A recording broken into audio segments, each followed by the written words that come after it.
My name is Ajay. Chiptan buddies, let me introduce myself first.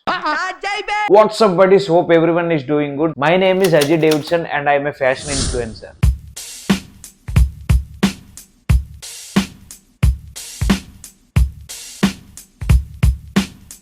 thumbnail లో after 165 videos తర్వాత channel introduction ఏంటి విచిత్రంగా అని అనుకుంటున్నారు కదా. సో అదంతా ఇప్పుడు మీకు క్లారిటీ ఇస్తాను. నేను యూట్యూబ్ ఛానల్ 2022లో స్టార్ట్ చేశాను. 21 జూన్ నా ఫస్ట్ యూట్యూబ్ షార్ట్ వీడియో పెట్టాను. అప్పుడు నేను ఫ్యాషన్ ఇన్ఫ్లుయెన్సర్ కాదు, ఫుడ్ బ్లాగర్ కాదు, ట్రావెల్ బ్లాగర్ కాదు. నాకు యాక్టింగ్ అన్న, డైరెక్షన్ అన్న చాలా ఇష్టం. అయితే ఆ ఫీల్డ్ కి రిలేటెడ్ గా చాలా వీడియోస్ చేసా, చాలా కష్టపడ్డా. 8th క్లాస్ లో ఉన్నప్పుడు మా డాడీ నాకు DSLR నికాన్ కెమెరా కొనిచ్చారు. అప్పట్లో మనకు ఫోటోగ్రఫీ అంటే చాలా ఇష్టం. అండ్ మా స్కూల్ మొత్తానికి నేనే స్పెషల్ ఫోటోగ్రాఫర్. ఇంకోటి ఏంటంటే ఆ టైంలో మంచి ఫోన్స్ లేవు, మంచి ఐఫోన్స్ లేవు, 4G లేదు, 5G లేదు, అసలు ఏమీ ఉండేవి కాదు ఆ టైంలో. అలాంటి టైంలో నేను మా ఫ్రెండ్ కలిపి ఒక షార్ట్ ఫిలిం చేసాం. మేము 8th క్లాస్ లో ఉండేటప్పుడు మా ఇంట్లో వాళ్ళు కొంచెం ముందుకొచ్చి దీని గురించి ఆలోచించి ఉండుంటే now maybe I would be in the film field. But unfortunately అది అవ్వలేదు. మా పేరెంట్స్ అసలు ఎంకరేజ్ చేయలేదు. ఇంకా అలాగా సినిమాల మీద ఉండే పిచ్చి, సినిమాల మీద ఉండే ప్రేమని మెల్లగా చంపేశారు.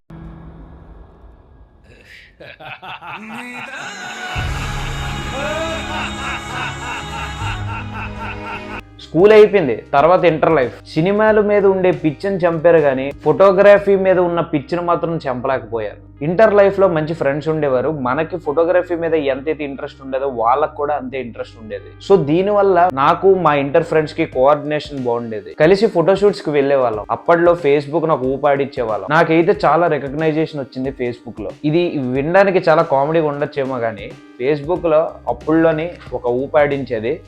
మా ఫ్యామిలీ, రిలేటివ్స్, మా ఫ్రెండ్స్ అందరూ నన్ను ఒక ఏదో సెలబ్రిటీలా చూసేవారు. అంత హైప్ ఉండేది అనమాట ఫేస్బుక్లో.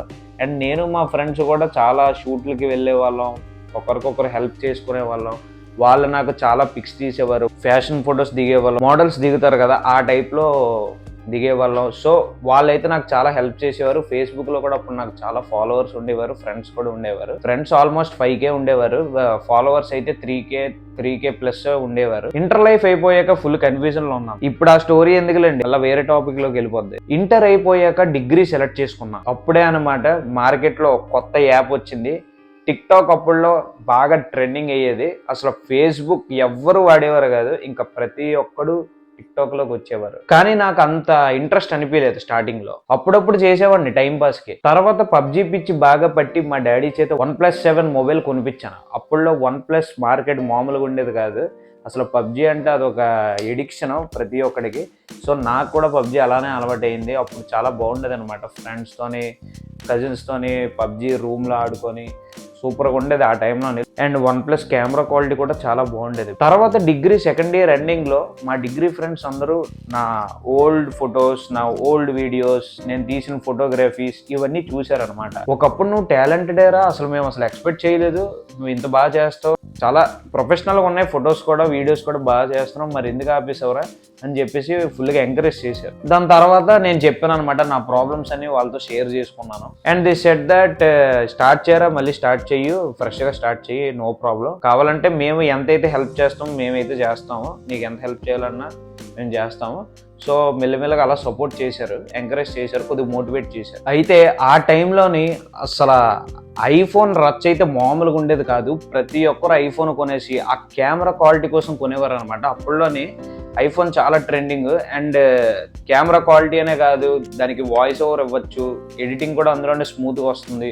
సో ప్రతి ఒక్కరు వాళ్ళ టాలెంట్ని ప్రూవ్ చేసుకోవడానికి ఐఫోన్ కొనేవారు అనమాట. ఎందుకంటే iPhone is like computer mobile. అందులోనే మనం ఎడిటింగ్ చేయొచ్చు, అందులోనే మనం గ్రాఫిక్ డిజైన్ చేయొచ్చు, అందులోనే మనం షూట్ చేయొచ్చు, ప్రతిదీ అన్ని ఫెసిలిటీస్ ఉండేవన్నమాట. కానీ నేను అప్పుడే అంత బడ్జెట్ పెట్టి ఇంట్లో వాళ్ళని అడగడం కరెక్ట్ కాదని చెప్పేసి ఏదైతే నా 1+ మొబైల్ ఉందో 1+ మొబైల్లో స్టార్ట్ చేసేవాడిని. మా కాలేజ్ ఫ్రెండ్స్ కూడా చాలా మందికి నాలాగా యాక్టింగ్ మీద ఇంట్రెస్ట్ ఉండేది. వాళ్ళు కూడా వచ్చి సపోర్ట్ చేసేవారు అనమాట. చేయరా, వీడియోస్ చెయ్యి, మేము కూడా సపోర్ట్ చేస్తాం, మాకు కూడా కొద్దిగా ఇంట్రెస్టే అని చెప్పేసి వాళ్ళు కూడా చాలా మోటివేట్ చేశారు. సో సండేస్ అప్పుడప్పుడు అలా కలిసి వాళ్ళకి టైం ఉన్నప్పుడు నాతో టైం స్పెండ్ చేసేవారు, నాకు టైం ఉండేటప్పుడు కాల్ చేసేవాడిని. 1+ మొబైల్తోనే చేసేవాళ్ళం. చాలా చేసాం, వీడియోస్ అన్ని చాలా చేసాం, చాలా కొన్ని వైరల్ అయితే అయ్యాయి. కాలేజ్లో కూడా చాలామంది అప్రిషియేట్ చేశారు, వీడియోస్ చాలా బాగా చేస్తున్నారు, ఇంకా ఐఫోన్ అంటే ఇంకెలా చేస్తారో సూపర్ అసలు అది ఇది అని చెప్పి అప్రిషియేట్ చేశారు. అలాగా కొంతకాలం సపోర్ట్ చేశారు, కానీ దాని తర్వాత ఇంకా ఎవరి పనిలో వాళ్ళు బిజీ అయిపోయారు. ఇంకా మనం కూడా వీడియోస్ చేయడం చాలా తగ్గించాం అనమాట. వీడియోలు ఎక్కువ పోస్ట్ చేసేవాడిని కాదు, రెగ్యులర్గా వచ్చేవి కాదు. ఎందుకంటే ఇప్పుడు కాలేజ్ అయిపోయిన తర్వాత ఎవరి పనులు బిజీగా ఉన్నారు. క్యాంపస్ ప్లేస్మెంట్ వచ్చిన వాళ్ళు వెళ్ళిపోతారు, జాబ్స్కి వెళ్ళిపోతారు, లేకపోతే కొంతమంది బిజినెస్ ఏదో చూసుకుంటారు, అలా సంథింగ్ లైక్ దట్ అనమాట. అండ్ నేనైతే ఫుల్ కన్ఫ్యూజన్లో ఉన్నాను, ఏం చేయాలో అర్థమయ్యేది కాదు. ఫ్రెండ్స్ కూడా వచ్చేవారు కాదు వీడియోస్ చేయడానికి, ఇంట్లో ఏమైనా చేద్దామన్నా కూడా అయ్యేది కాదు, ఒక్కడనే ఏం చేయగలనని చెప్పేసి ఆలోచించేవాడిని. సో కంటెంట్ మెయిన్గా దొరికేది కాదనమాట. అండ్ చాలా ఫ్రెండ్స్ కూడా జాబ్స్ వచ్చేస్తున్నాయి, అన్ని జాయిన్ అయిపోయారు. నేను మాత్రం ఇంకా జాబ్లెస్ అలా ఉండేవాడిని. మా డాడీ బిజినెస్కి అప్పుడప్పుడు వెళ్ళేవాడిని, హెల్ప్ చేసేవాడిని. అండ్ నేను ఎక్కువ వీడియోస్ మీద కాన్సన్ట్రేట్ చేసేవాడిని. కాకపోతే అనుకున్నంత రీచ్ వచ్చేది కాదు, ఎందుకంటే ఫ్రెండ్స్ అప్పటికి అంత సపోర్ట్ వచ్చేది కాదు, కాలేజ్లో ఉన్నంత సపోర్ట్ వచ్చేది కాదు. అయితే OnePlusతో ఏవైతే వీడియోస్ చేశానో ఆ వీడియోస్ అన్నీ చాలా వరకు మా రిలేటివ్స్కి, మా ఫ్రెండ్స్కి అందరికీ నచ్చాయి ఆ వీడియోస్. సో మా ఇంట్లో వాళ్ళకి కూడా అది నేను చెప్పడానికి బాగుంటుంది, ఐఫోన్ బడ్జెట్ అడగడానికి బాగుంటుంది. సో నేను ఐఫోన్ ఒకటే కొనలేదు, ఐఫోన్, ట్రైపాడ్ స్టాండ్, గింబల్ ఇవన్నీ కొన్నాను. కాకపోతే వాళ్ళకి నేను ఏదో ప్రూఫ్ చూపించాలి కదా, something like I did my best and the result came and మనం ఏదో చెప్పాలి. సో OnePlus మొబైల్తో చేసిన వీడియోస్ అన్నీ వాళ్ళకి బాగానే నచ్చాయి, కానీ వెంటనే ఒప్పుకోలేదు. ఆ ఎక్స్ప్లెనేషన్లు అవన్నీ ఇచ్చుకునేసరికి కొద్దిగా టైం పడింది. మీరు అనుకోవచ్చు డిఎస్ఎల్ఆర్ కెమెరా ఉంది కదా బ్రో, మరి ఐఫోన్ ఎందుకు అని. అంటే యాక్చువల్గా ఏమైందంటే డిఎస్ఎల్ఆర్ కెమెరా అది నేను ఎప్పుడో 8th క్లాస్లో కొన్నా. దాని తర్వాత చాలా రిపేర్లు అయినాయి. అండ్ ఒక్కొక్కసారి ఇమేజ్ బాగా వస్తుంది, ఒక్కొక్కసారి రాదు. అండ్ వీడియో క్వాలిటీ బాగుంటుంది, కానీ అది ఇప్పుడు కొంచెం డ్యామేజ్లో ఉంది.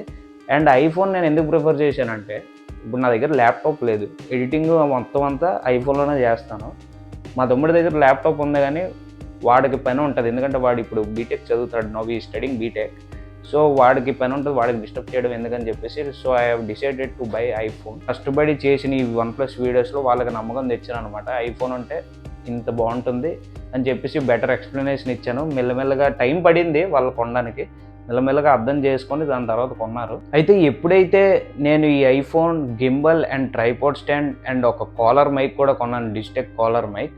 ఇవన్నీ కలిపి నేను ఒక ఫోటో తీసి I posted in my Instagram story. So ఇంకా ప్రతి ఒక్కరూ రిప్లైస్ వస్తున్నాయి అనమాట, కంగ్రాచులేషన్స్, ఇంకా స్టార్ట్ చేయాలి ఇది అని చెప్పి మళ్ళీ ఇంకా అలాగే వస్తున్నాయి మెసేజెస్ మా ఫ్రెండ్స్ నుండి, అందరి నుండి, కజిన్స్ నుండి. అయితే స్టార్టింగ్ ఐఫోన్ కొన్న స్టార్టింగ్లో అలాగా కొంచెం సపోర్ట్ చేశారు. అలాగా మనోడికి ఏదో ప్యాషన్ ఉన్నట్టుంది, అందుకే కదా ఇంత బడ్జెట్ పెట్టాడు కదా, ప్యాషన్ ఉంది కాబట్టే కదా ఇంత బడ్జెట్ పెడతాడు, so we have to do something for him అని వాళ్ళు ఆలోచించారు ఒక లైట్గా. సో వాళ్ళు కూడా ముందుకొచ్చి మళ్ళీ వాళ్ళ ఖాళీ టైంలో ఉన్నప్పుడు వాళ్ళకి అయినప్పుడు వచ్చేవారు అనమాట, వచ్చి హెల్ప్ చేసేవారు. కానీ ఎవరు కూడా నాతో లాస్ట్ వరకు ఉండలేదు, అందరూ మధ్యలోనే వదిలేశారు. ఇంకా దాని తర్వాత కొన్ని రోజులు ఐఫోన్ వీడియోస్ చేసిన అవి కూడా అమేజింగ్ రెస్పాన్స్ వచ్చింది. వాళ్ళు నిజం చెప్తున్నాను, వాళ్ళు కంప్లీట్గా ఫుల్ఫిల్గా సపోర్ట్ చేసి లాస్ట్ వరకు ఉండుంటే నేను చాలా సక్సెస్ అయ్యేవాడిని. కాకపోతే ఏది మధ్యలోనే ఆపకూడదు అంటారు కదా, so this is the reason. So మధ్యలోనే వదిలేశారు చాలామంది. సో ఇంకా నేను డిసైడ్ అయిపోయాను అనమాట, నాకు కూడా ఇంట్రెస్ట్ పోయింది, యాక్టింగ్ వీడియోస్ని క్విట్ చేసాను. తర్వాత అసలు ఏం చేయాలో అర్థమయ్యేది కాదు, ఫుల్ కన్ఫ్యూజన్లో ఉండేవాడిని అనమాట. ఇంట్లోనే ఒక్కడనే చేసుకోవడానికి అలాంటి కంటెంట్ ఏముంటుంది అనేది కూడా ఎవరు అసలు హెల్ప్ చేసేవారు కాదు. అండ్ నాకు కూడా అసలు ఐడియా ఉండేది కాదు, ఏం చేయాలో అర్థమయ్యేది కాదు, అసలు ఫుల్ చాలా టోటల్ కన్ఫ్యూజన్లో ఉండేవాడిని. బికాజ్ ఇన్నిసార్లు ఎందుకు చెప్తున్నానంటే నాకు తెలుసు, ఎందుకంటే అది నేనే సఫర్ అయ్యాను ఎలోన్గా. దాని తర్వాత ఒక ఇన్ఫ్లుయెన్సర్ వీడియోస్ ఆ టైంలోనే బాగా వైరల్ అయ్యాయి అనమాట. యాక్చువల్గా ఏంటంటే అతను ఎప్పటి నుండో ఫేమస్, అతను 2020లో ఎప్పుడో యూట్యూబ్ స్టార్ట్ చేశారు అనుకుంటా. సో 2021లో అతను బాగా ఫేమస్ అయ్యారు. 2023లో అతని గురించి నాకు తెలిసింది అనమాట. 2023 కాదు, 2022 మధ్యలో అనుకుంటా, 2022 మధ్యలో అతని కోసం నాకు తెలిసింది. అంటే మా ఫ్రెండ్స్కి, మా డిగ్రీ ఫ్రెండ్స్కి ఇతని కోసం ముందే తెలుసు అంట. అండ్ చాలామంది డిగ్రీ లైఫ్లో ఉండేటప్పుడు చెప్పారు, అరే ఈయనలా వీడియోస్ చేయొచ్చు కదరా, బాగా చేస్తాడు, తెలుగు ఫ్యాషన్ కమ్యూనిటీలోనే ఈయనలాగా ఎవరు చేయలేరు, సో ఈయనలాగా నువ్వు వీడియోస్ ట్రై చేయొచ్చు కదా అని చెప్పేవారు. నేను అప్పుడు అంత పట్టించుకునేవాడిని కాదు, ఎందుకంటే అప్పుడు నాకు యాక్టింగ్ వీడియోస్ అంటే బాగా ఇంట్రెస్ట్. సో అవే చేసేవాడిని, నేను పెద్ద కాన్సన్ట్రేట్ చేయలేదు. అయితే మెల్లమెల్లగా అతని వీడియోస్ ఇంకా చాలా వైరల్ అవుతున్నాయి. Then I'm getting his videos in news feed. Then I started watching his videos and it's like a addiction. నిజం చెప్తున్నాను, ఇంకా నేను చెప్పేస్తున్నాను, ఆయన ఎవరో కాదు, ఏజ్యూడ్ అనమాట. అతని నుండి నేను చాలా ఇన్స్పైర్ అయ్యాను. అతను నాకు ఏం మోటివేట్ చేసాడంటే, ఎవ్వరూ లేకపోయినా ఇంట్లో ఒక్కరుండి కూడా మనం వీడియోస్ చేసుకోవచ్చు, మనం కష్టపడి చేసుకోవచ్చు. అతని నుండి నేను నేర్చుకున్నాను అనమాట. ఆ కాన్ఫిడెన్స్ ఇప్పుడు వచ్చింది నాకు. సో కెమెరా ముందు ఇంత కాన్ఫిడెంట్గా మాట్లాడుతున్నానంటే దానికి కారణం ఏజ్యూడ్ అన్న. ఇంకో అతను ఉంటారనమాట. నాకు ట్రావెలింగ్ కూడా చాలా ఇంట్రెస్ట్ అనమాట. ఎప్పుడో 2020లో అనుకుంటా, లాక్డౌన్ డేస్లోనే అతని వీడియోస్ చూసేవాడిని. ఏదో సరదా ఎవర్రా బాబు ఈయన అని అనుకునేవాడిని. దాని తర్వాత అలాగా వైరల్ అవుతున్నాయి. అప్పుడు తెలిసిందనమాట, డైలీ ఒక పోస్ట్ పెడతారు ఆయన, డైలీ ఒక వీడియో పోస్ట్ చేస్తారు. సో అందుకని చెప్పి చాలా వైరల్ అయ్యారు. అండ్ అతను కామెడీ సెన్స్ బాగుంటుంది, అతను ట్రావెలింగ్ వీడియోస్ బాగుంటాయి, ఫుల్ చాలా టైం పాస్ అయ్యేది. ఉదయం లేచేసరికి నాన్ వెజ్ అన్న వీడియోస్ చూడకపోతే బ్రేక్ఫాస్ట్ ఉండేది కాదు. సో అంత ఎడిక్షన్గా మార్చుకున్నాను. సో వీళ్ళిద్దరి నుండి నేను నేర్చుకుంది ఏంటంటే కన్సిస్టెన్సీ అనమాట. సో వీళ్ళు ఇప్పుడు ఈ టైంలోని వీళ్ళు ఇంత సక్సెస్ అయ్యారంటే దానికి రీజన్ కన్సిస్టెన్సీ. ఎవరు ఏమన్నా, ఎవరు ఎన్నన్నా అవన్నీ డిఫికల్టీస్ ఫేస్ చేసుకొని కన్సిస్టెన్సీ మెయింటైన్ చేశారు కాబట్టి వాళ్ళు ఇప్పుడు ఇంత సక్సెస్ గెయిన్ అయ్యారు. ఆ తర్వాత వీళ్ళ ఇన్స్పిరేషన్తోని ఏదో ఒక వీడియో స్టార్ట్ చేద్దాం, ఫస్ట్ వీడియో చాలా బాగుండాలి అని చెప్పి ప్లాన్ వేసాను అనమాట. అప్పుడే స్కూల్ ఫ్రెండ్స్ అనమాట, వాళ్ళు ఒక గెట్ టుగెదర్ ప్లాన్ చేశారు, స్కూల్ బడీస్ అంతా. అయితే వాళ్ళు ఫోన్ చేసి ఇలాగ మొత్తం మన స్కూల్ ఫ్రెండ్స్ అంతా రిసార్ట్కి వెళ్దాం అనుకుంటున్నాం, ప్లాన్ వేస్తున్నాం. So we have decided that, are you interested అని అడిగారు. అయితే నేను అప్పుడు ఆలోచించాను అనమాట. So this is the best content, ఇది స్టార్ట్ చేయడానికి ఇది ఒక మంచి కంటెంట్ లాగా ఉంటుంది అండ్ గెట్ టుగెదర్ వీడియో అంటే చాలా బాగుంటుందని అప్పుడు నాకు ఒక ఐడియా వచ్చింది. అయితే నేను వాళ్ళకి చెప్పాను అనమాట, నేను వ్లాగ్ స్టార్ట్ చేస్తున్నాను, నా ఫస్ట్ వ్లాగు ఈ రిసార్ట్ వీడియో నుండి స్టార్ట్ చేద్దాం చెప్పాను. అంటే వాళ్ళకి అంత ఐడియా ఉండదు కదా, వాళ్ళు కూడా ఇవన్నీ స్టార్టింగ్. సో నీకు నచ్చింది నువ్వు చేసుకోరా, పర్లేదు దాందే ఉంది అని అన్నారు అంతే. కానీ అంతేం సపోర్ట్ చేయలేదు, కానీ నన్ను ఇబ్బంది అయితే పెట్టలేదు. సపోర్ట్ చేయలేదు కానీ నన్ను ఇబ్బంది అయితే పెట్టలేదు. ఓరా బాబు నువ్వు చెయ్యకరా, ఆ వీడియోలు ఏంట్రా బాబు. చాలామంది అయితే అలాగే అంటారు, ఇవన్నీ ఎంకరేజ్ చేయరు, కానీ వాళ్ళు అలాగేం అనలేదు. సో నా వీడియోస్ నేను చేసుకొని అప్లోడ్ చేశాను అనమాట. అప్లోడ్ చేసిన దాని తర్వాత యూట్యూబ్లో పోస్ట్ చేశాను. యూట్యూబ్లో పోస్ట్ చేస్తే మా స్కూల్ ఫ్రెండ్స్ అందరూ షాక్ అయ్యారు అనమాట. అరే నువ్వు ఏదో వీడియోస్ ఏదో నార్మల్గా ఏదో తీసుకుంటావు, నీ గోల్ నీదని మేము అనుకున్నారా, అసలు ఇంత ప్రొఫెషనల్గా చేస్తామని అయితే మేము అనుకోలేదు, చాలా బాగా చేస్తున్నాం, చెయ్యి కంటిన్యూస్గా చెయ్యి, సపోర్ట్ చేస్తామని చెప్పి వాళ్ళు మోటివేట్ చేశారనమాట.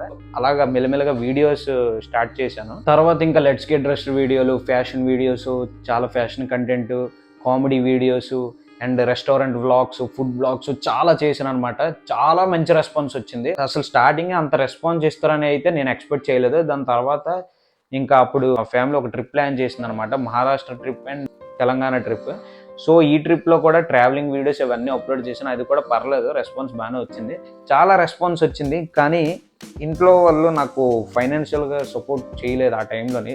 నాకు కొద్దిగా మనీ ఇబ్బంది అయ్యేది, ఎందుకంటే వీడియోస్ చేయడానికి మనీ ఎందుకు బ్రో అని మీకు డౌట్ రావచ్చు. ఇప్పుడు వీడియోస్ చేయడానికి మనీ అవసరం ఉంటుంది, ఎందుకంటే ఇప్పుడు నేను ఏమైనా ట్రావెల్ వీడియోస్ చేయాలన్నా, ఏమైనా ఫ్యాషన్ వీడియోస్ చేయాలన్నా, ఇప్పుడు ఫ్యాషన్ వీడియోస్ చేయాలంటే బట్టలు కొనాలి. సపోజ్ నేను ఒట్టిగా పిక్చర్స్ వేసి సో ట్రై దిస్ అవుట్ఫిట్ అని చెప్తే, అన్న మీరు వేసుకొని చూపించండి అని చాలామంది కమెంట్స్ పెడతారు. సో అలాగా వీడియోస్ చేయడానికి మనకి బట్టలకి డబ్బులు ఉండాలి, ప్లస్ ట్రావెల్ వ్లాగ్స్ చేయాలన్నా స్టార్టింగ్ మన దగ్గర డబ్బులు ఉండవు, యూట్యూబ్ వెంటనే మానిటైజ్ అవ్వదు. సో స్టార్టింగ్ చేయడానికి మన దగ్గర మనీ ఉండాలి. సో ఆ ఫైనాన్షియల్ ప్రాబ్లమ్స్ అని ఉండేవి. కానీ రెస్పాన్స్ అయితే మామూలుగా ఉండేది కాదు. 5 lakh views, 6 lakh views, 10 lakh views కూడా వచ్చే, 1 M వ్యూస్ వచ్చిన వీడియోలు కూడా ఉన్నాయి. కానీ నాకు కొద్దిగా ఇంట్లో చిన్న ఫైనాన్షియల్గా సపోర్ట్ చేసి ఉంటే నేను ఈ డెసిషన్ తీసుకునేవాడినే కాదు. యాక్చువల్గా నేను చేసిన తప్పు ఏంటంటే, కరెక్ట్గా నాకు ఫేమ్ వచ్చిన టైంలో నాకు యూట్యూబ్లో అంత ఫేమ్ రాలేదేమో, కానీ ఇన్స్టాలోనే అయితే నాకు చాలా రెస్పాన్స్ వచ్చింది, చాలా గ్రోత్ పెరిగింది అనమాట. అసలు నాకు జస్ట్ 1.9K ఫాలోవర్స్ నుండి ఎప్పుడైతే ఈ వీడియోస్ వైరల్ అయ్యాయో 12.5K ఫాలోవర్స్కి వెళ్ళాయి అనమాట. ఇంట్లో ఫైనాన్షియల్గా సపోర్ట్ చేయకపోవడం వల్ల ఐ డిసైడెడ్ వన్ థింగ్ అనమాట.